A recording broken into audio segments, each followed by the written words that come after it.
Georges Mulumbilwa Genovic, bonjour. Bonjour. Vous êtes le secrétaire de l'Union nationale des infirmiers et infirmières du Congo dans la zone de santé de Nundu. Quelles sont en ce moment les difficultés ou les défis que vous traversez?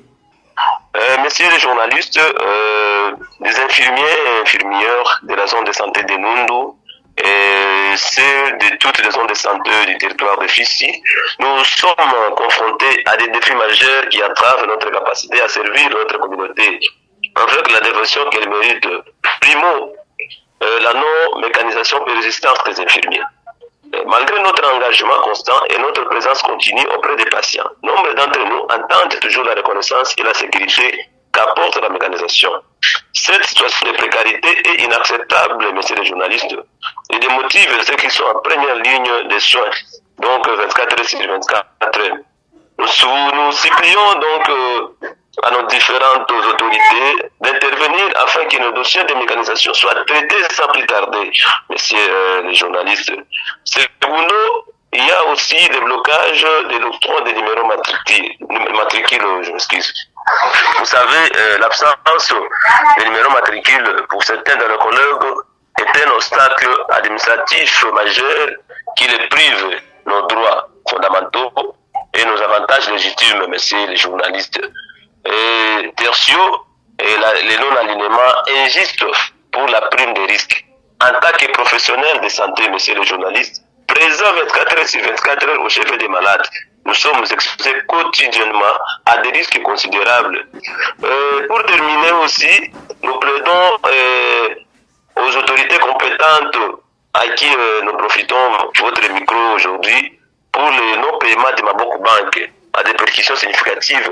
Et cela affecte non seulement la stabilité de notre institution ou bien nos infirmiers, mais potentiellement le système financier, messieurs les journalistes.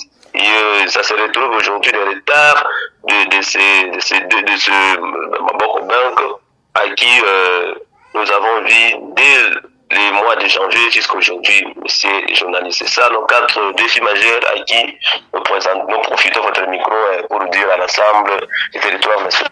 De tous ces défis que vous venez d'énumérer là-dessus, qu'est-ce que vous recommandez au gouvernement central ou au gouvernement provincial pour que vous fassiez votre travail dans de bonnes conditions?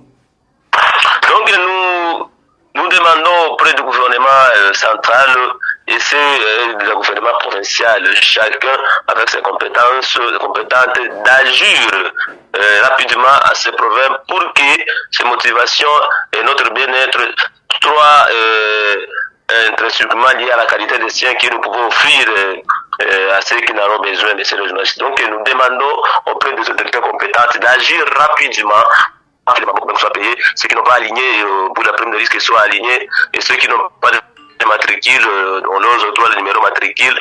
Et ceux qui n'ont pas jusqu'à ce jour mécanisé, soit mécanisés, messieurs les journalistes. Pensez-vous que ces doléances peuvent avoir une réponse favorable en ce moment où la République démocratique du Congo et surtout dans sa partie Est est en train de traverser une crise sécuritaire et où presque toutes les autorités congolaises braquent leurs yeux? Monsieur le journaliste, vous savez que notre pays a une richesse très grande. Monsieur le journaliste, vous savez, vous avez vu vous-même que les salaires des soldats ont été doublés. Pourquoi non? Pourquoi pas non?